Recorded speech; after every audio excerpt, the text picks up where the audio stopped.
Madame, Monsieur, bonsoir et bienvenue dans le 20h de TFM. Dans l'actualité de ce lundi, effroyable incendie à la salle de vente. Presque tout le marché consumé devant les commerçants saisis d'effroi. L'origine du sinistre pas encore formellement identifiée. À la une également, la marche des sages-femmes du Sénégal. Elles se disent victimes d'invectives et d'agressions physiques dans l'exercice de leurs fonctions. Les blouses roses réclament plus de protection de la part de l'État. Liquidation judiciaire du groupe Excaf. Les employés jugent coupable le groupe Canal International. Les travailleurs alertent sur le désastre social qui se profile. Le Sénégal et la Gambie veulent supprimer la double imposition. Dakar et Banjul ont entamé des négociations dans cette optique. Concrètement, qu'est-ce qui va changer? On vous explique tout dans cette édition.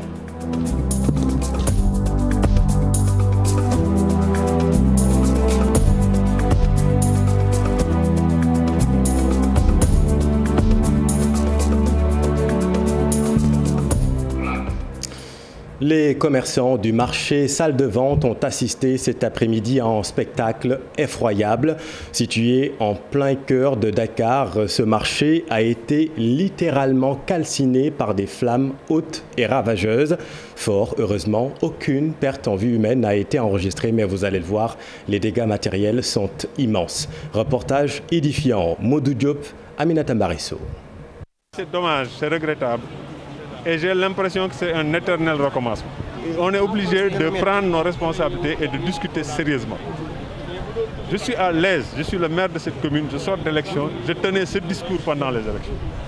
Parce que c'est à cela que je crois.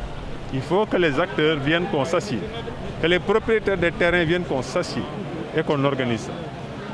C'est impératif, on ne peut pas continuer comme ça. Et vous avez suivi plutôt le maire de Dakar Plateau, Alioune Ndoye. Pour lui, cette grave incendie, il se désole de cette grave incendie. Le maire se désole de la récurrence de ces sinistres dus à l'installation anarchique, selon Alioune Ndoye. Vous l'avez entendu dans un instant. Et je vous le disais en début d'édition, aucune perte en vie humaine n'a été enregistrée, mais les dégâts matériels sont immenses. Le reportage de Modou Diop et Aminata Mbarisso. Les flammes ont tout ravagé sur leur passage. Le mythique marché salle de vente est devenu méconnaissable.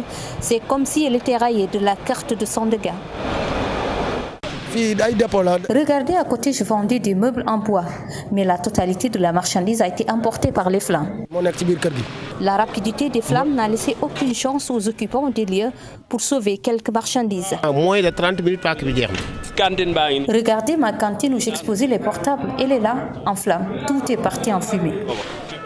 Regardez cette cantine en flammes. C'est là où je vendais également des portables. Elle est partie en fumée. Des pertes économiques énormes, des conséquences économiques et sociales. Je ne peux pas estimer les pertes. Elles sont énormes, je ne peux pas. Cet incendie remet au bout du jour la lancinante question des branchements clandestins dans les lieux publics, mais aussi la nécessité de moderniser nos lieux de vente, souvent victimes de ce genre d'incendie, aux conséquences économiques et sociales incommensurables. Elles ont poussé un cri de colère. Les sages-femmes ont tenu une marche de protestation contre l'agression physique et verbale dont elles seraient victimes dans les maternités. Les robes roses demandent plus de protection de la part de l'État, sans quoi l'association ira à la grève. Fat Bintou Conté et Diafaraba. Ils n'en peuvent plus de continuer à subir des exactions, des agressions dans l'exercice de leurs fonctions. Et pour dénoncer toutes ces violences, les sages-femmes du Sénégal ont battu le pavé selon... Comme vous le savez, nous travaillons la nuit. Donc après Aïda qui a été agressée à Kolda, on a alerté. Rien n'a été fait. À Sédhiou, où il y a une récurrence, une recrudescence des agressions contre les sages-femmes.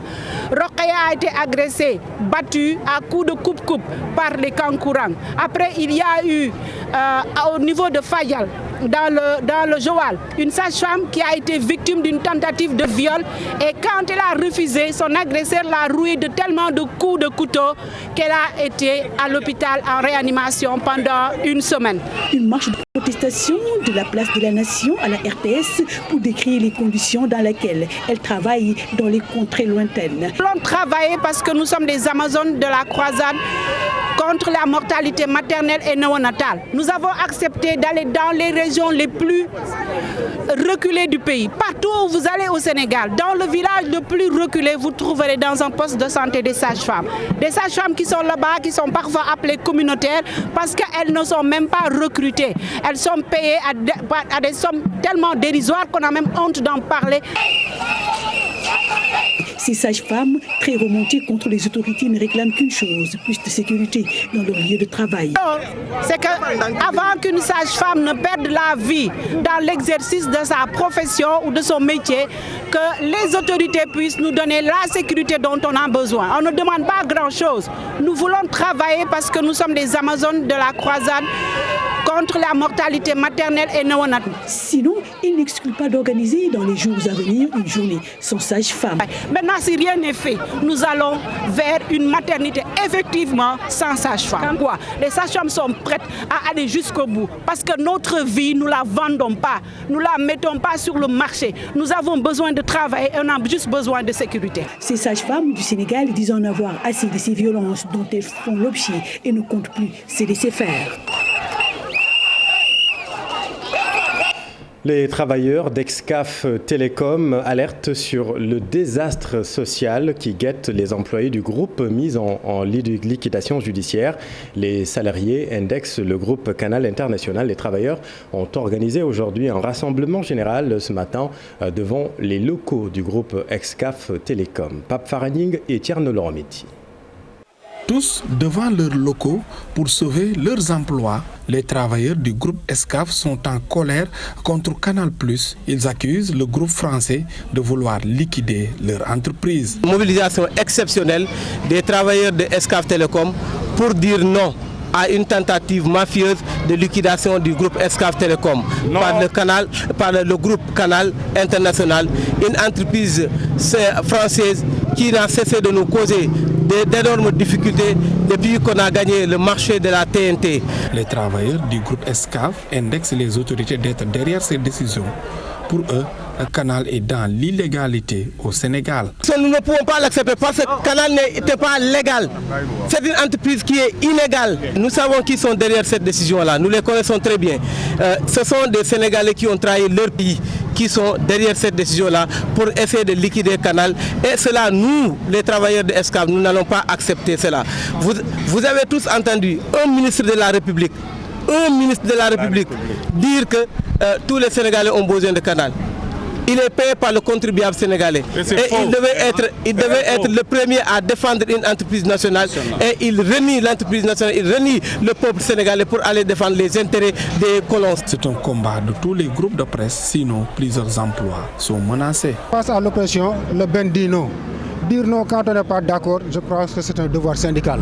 Et nous sommes là au nom du Ben pour défendre la section Excaf, qui, comme ils l'ont dit, c'est un groupe. Pas s'arrêter là. Il y a d'autres groupes de presse qui existent sous forme de holding. Ils vont s'attaquer à eux. Parce que nous sommes dans un monde concurrentiel très difficile. Il faut en faire un combat de tout le monde, un sacerdoce. Et unis, je pense que nous vaincrons. Ça, ce n'est qu'un début. Si on liquide Excaf, demain, c'est le groupe Futurs Médias ou tel groupe Walfadjri ou tel qui sont menacés. Il y a combien d'employés ici? Nous sommes plus de 500 employés. Ce n'est pas seulement ce que vous voyez ici. Ils sont dans les 14 régions du Sénégal. Après ce sitting devant le groupe Excaf, les agents vont entamer d'autres combats pour sauver la TNT et des centaines d'emplois partout dans le Sénégal. Merci Pape Farah. Les impactés des événements de mars 2021 réclament réparation un an après le déroulement de ces faits violents. Souvenez-vous, les gérants de stations-service et grandes surfaces courent toujours derrière leur dédommagement. Cher Diop et Tierno Loromedi. Total, Auchan ou Decathlon, plusieurs entreprises visées lors des événements de mars dernier. Un an après, des responsables se souviennent. Que nous avons perdu plus de 15 milliards de francs CFA, donc liés au saccage de nos 19 magasins ici au Sénégal durant ces événements. Pour les stations, on en est à 1 milliard 102 millions. Le tout tourne autour de 4 milliards et poussière, d'autant plus que les distributeurs ont perdu, 3 milliards 7, dont 3 milliards 300 pour Total et le reste pour Vivo et Ola. Plusieurs milliards perdus. Jusqu'ici, pas d'accompagnement venant du gouvernement du Sénégal. Nous avons effectué le bilan que nous avons remis à notre ministère de tutelle, donc à l'État du Sénégal, donc pour d'abord les tenir au courant et solliciter leur accompagnement suite à ces pertes. Donc jusqu'à présent, nous n'avons pas encore reçu de réponse et nous restons à l'écoute. Et nous savons bel et bien que notre calendrier est différent du calendrier étatique. Un an après, nous la vivons difficilement. D'autant plus que des inventaires et des évaluations ont été faites. Mais malheureusement, jusqu'à l'instant où je vous parle, rien n'a été fait de la part de l'État. Mars dernier, colère sociale ou sentiment anti-France. Selon ces responsables, des fils du pays travaillent dans ces entreprises et gagnent leur vie. Des saccages qui ont servi de leçon désormais. Ces entreprises ont pris des dispositions pour mieux sécuriser leur lieu de travail. Et dans le volet judiciaire de ces événements tristement célèbres, le dossier Sonko Adji Sarr, toujours pas vidé. Le Forum des justiciables appelle la justice à traiter les dossiers dans un délai raisonnable conformément à la loi. Il faut reconnaître quand même qu'il y a beaucoup de dossiers qui sont en essence au niveau du cabinet des doyens des juges d'instruction. Et c'est des dossiers qui commencent à durer. Ce qui est anormal dans un état de droit. Ce qui est anormal parce qu'aujourd'hui, l'État du Sénégal est partie prenante de plusieurs conventions internationales. Et parmi ces conventions, il y a une convention qui consacre un principe très important. Le principe selon lequel toute personne a droit à ce que sa cause soit entendue équitablement, publiquement, par un tribunal impartial dans un délai raisonnable. Donc aujourd'hui, nous invitons solennellement la justice sénégalaise, nous invitons particulièrement le doyen des juges à vider tous les dossiers qui sont sur sa table. L'idéal pour chaque justiciable sénégalais, c'est d'être jugé dans un délai raisonnable, ce qui est consacré par toutes les conventions internationales dont nous sommes partie prenante. Le juge d'instruction, il instruit à charge et à décharge. À l'issue de l'instruction, si le juge d'instruction estime qu'il a assez d'éléments, il n'a qu'à prendre une ordonnance de renvoi devant un tribunal pour que l'affaire soit vidée. S'il estime effectivement qu'il n'a pas assez de charge, il n'a qu'à prendre une ordonnance de non-lieu pour que les Sénégalais soient édifiés. Ousmane Camara, carnet secret d'un juge téméraire. Ce film documentaire a été projeté en avant-première au palais de justice de Dakar ce week-end. Il retrace la carrière du procureur général rendu célèbre par son réquisitoire lors du procès de Mamadou Dia et ses amis suite aux événements de décembre 1962. Le magistrat, âgé de 92 ans, vu comme une référence dans l'histoire judiciaire du Sénégal. Omar Diaye et Pape Sangoné Mbaye. L'homme est un témoin, pour ne pas dire un des acteurs essentiels de l'histoire politico-judiciaire du Sénégal indépendant, le magistrat Ousmane Camara. L'année 1963, un déclic pour le juriste. 59 ans plus tard, la famille justicière se réunit dans cette salle d'audience pour rendre hommage à ce précurseur à travers ce film documentaire. Un homme, juge de profession, qui aura tout donné à son pays et qui est fortement attaché aux valeurs et symboles de la République. Mais au-delà, il s'agit de ces milliers de juges, magistrats, qui, pour accomplir leur mission, qui est de rendre la justice, de protéger le faible contre le fort, ne sont armés que de l'admirable persévérance du chasseur. Le titre du film, Ousmane Camara, carnet secret d'un juge téméraire. Une témérité marquée par son célèbre réquisitoire lors du procès de Mamadou Dia et compagnie. Le président Ousmane Camara me l'a confié au cours de nos nombreuses rencontres ou entretiens. Senghor était fortement attaché à la magistrature et à l'armée. 2 corps de métier qu'il portait en haute estime. Et dans une Afrique marquée par une fragilisation des institutions démocratiques, le Sénégal, notre pays, constitue une exception pour le maintien de l'ordre constitutionnel qui n'a jamais été violé par son armée. Dans l'assistance des personnalités politiques, parmi elles, la présidente du Haut Conseil des collectivités territoriales, Aminata Mbengue Ndiaye. Cet homme donc aux vertus incommensurables fait partie de l'élite, des bâtisseurs qui ont largement contribué à poser l'édifice sur lequel est fondée la République du Sénégal. Ancien ministre, ancien médiateur de la République, Ousmane Camara, âgé aujourd'hui de 92 ans, continue d'inspirer la nouvelle génération de magistrats. On rend une justice dans des conditions qui sont tout à fait impossibles, avec l'amplification de cette mauvaise foi qui aussi accompagne la chose politique. Cette mauvaise foi consistant à noircir le tableau, etc.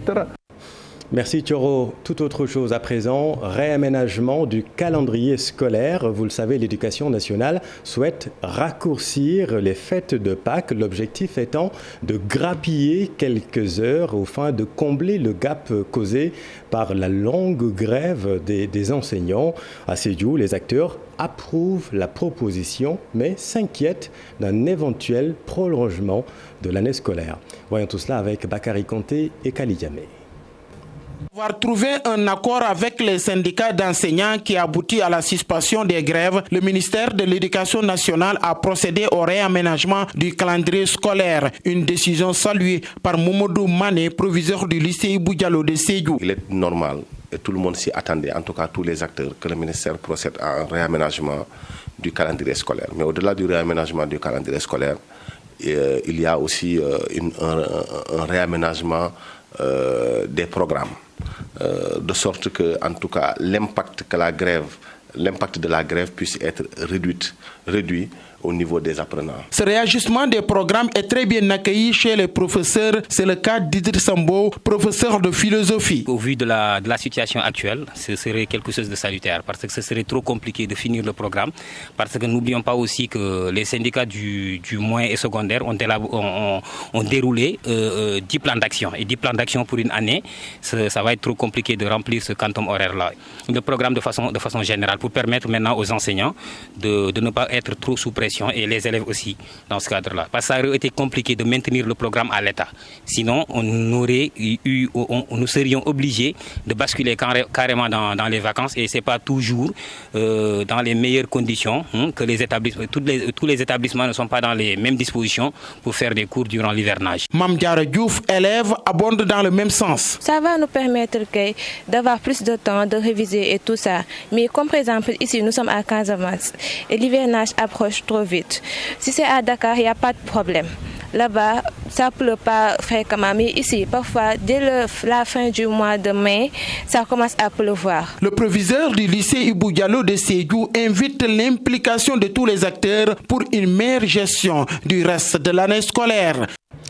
Merci Bakary. Et puis l'autre grand titre de cette édition, c'est la prochaine élimination de la double imposition entre Dakar et Banjul. Les deux gouvernements ont entamé des négociations en matière fiscale au fin de s'assurer que les résidents des deux pays ne soient taxés qu'une seule fois.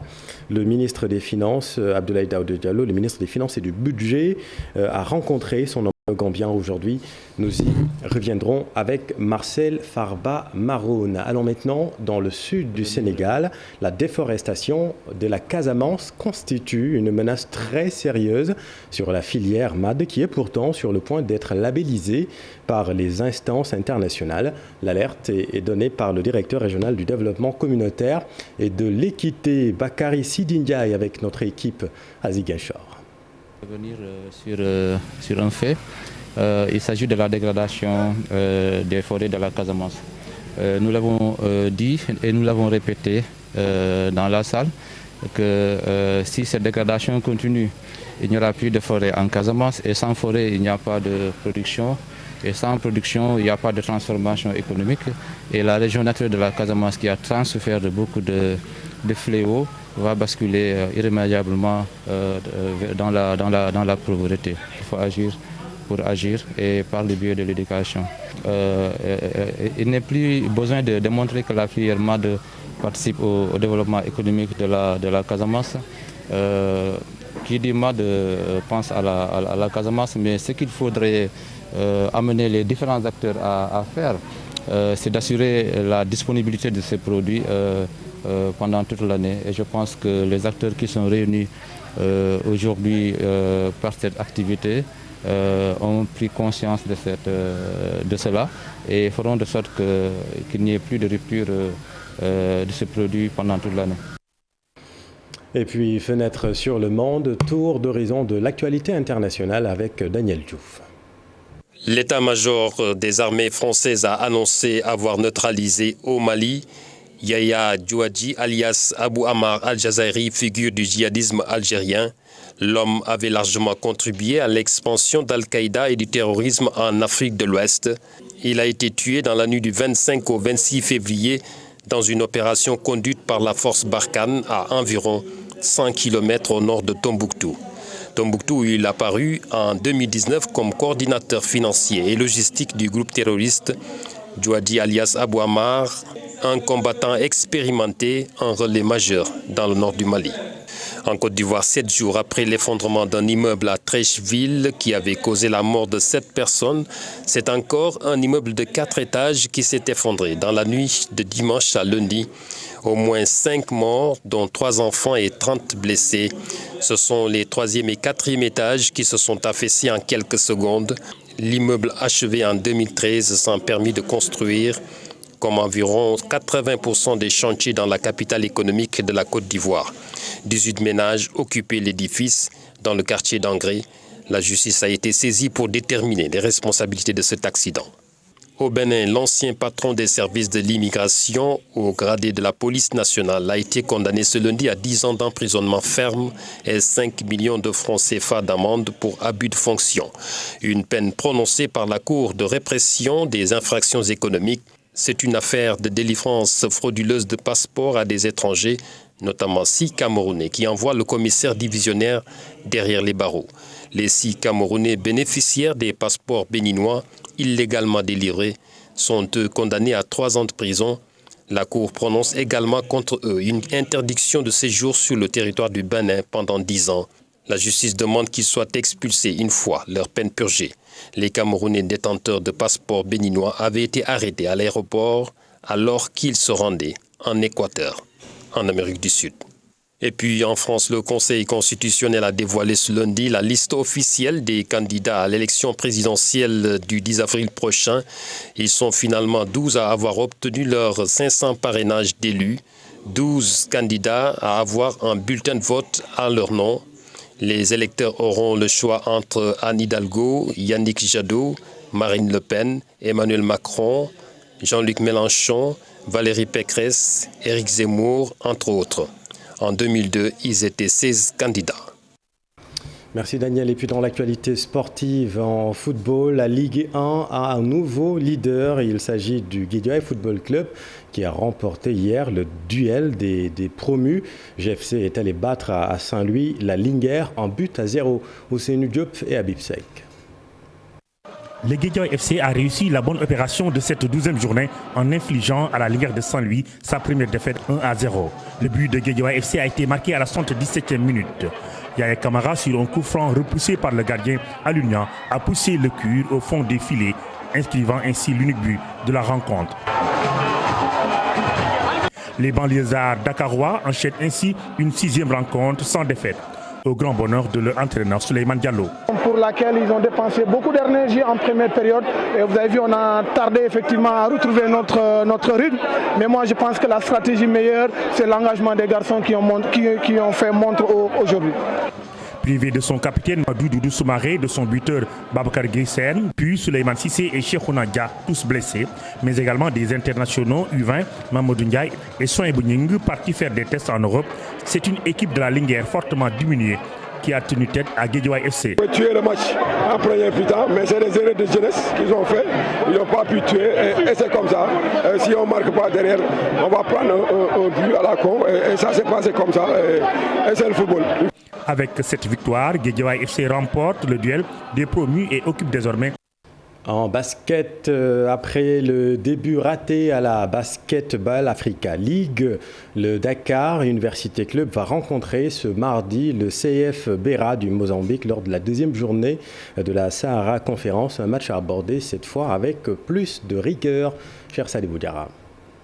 Dakar University Club peut encore croire à ses chances dans la Sahara Conférence de la Basketball African League. Le manque d'expérience et des joueurs tétanisés par l'enjeu sont à l'origine des débuts manqués dans la compétition face au SLAC de la Guinée. Un très bon duc en première mi-temps. Les jeux étaient là, ils prenaient du plaisir et tout. Donc voilà, ils nous ont sorti une très belle prestation. Mais en deuxième mi-temps, la machine s'est un peu grippée. Voilà, bon, les joueurs guinéens étaient plus présents. On sent aussi qu'ils ont plus d'expérience que les joueurs du Duc. Pour la plupart, pour certains qui étaient à leur première expérience, en tout cas sur le plan international. Mais tout compte fait, ils peuvent vraiment rectifier le tir. Parce que bon, c'est un jeu, il faut prendre du plaisir, il faut aussi être dur en défense, être présent en défense, protéger la raquette. Pour leur deuxième sortie, les joueurs du club représentant le Sénégal sont appelés à jouer libérés face aux Mozambicains du Frevario de Beira. Ils sont là pour jouer, il faut pas qu'ils soient stressés, ils doivent prendre du plaisir. Ce n'est que du basket, ils doivent prendre du plaisir, bien défendre, tirer, donc voilà. Donc je pense qu'ils ont, en tout cas ils ont les moyens, s'ils se rectifient de faire de bonnes prestations pour les autres matchs qui restent. C'est bien possible. Le Dakar University Club et le CFV Beira, qui se sont tous les deux inclinés lors de leur entrée en lice, s'affrontent ce mardi à partir de 21h à Dakar Arena. Pour ne pas laisser le doute s'installer, le Duc doit impérativement s'imposer.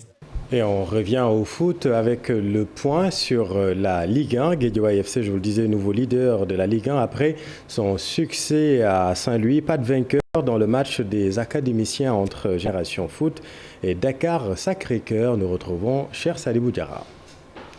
Guédiawaye FC, le grand gagnant de la 12e journée de Ligue 1. Le promu, un des rares vainqueurs à l'extérieur, reprend en effet la tête du classement.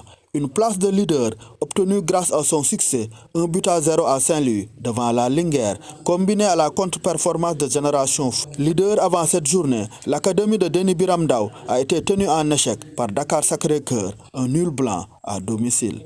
Le Casa Sport n'a pas pu en profiter. Teungueth FC est allé le neutraliser sur le score d'un but partout. Un partage des points qui éloigne du podium le club de Ziguinchor au moment où l'AS Pikine, vainqueur de la Lanterne Rouge Ndiambour, 1-0, monte à la deuxième place du classement.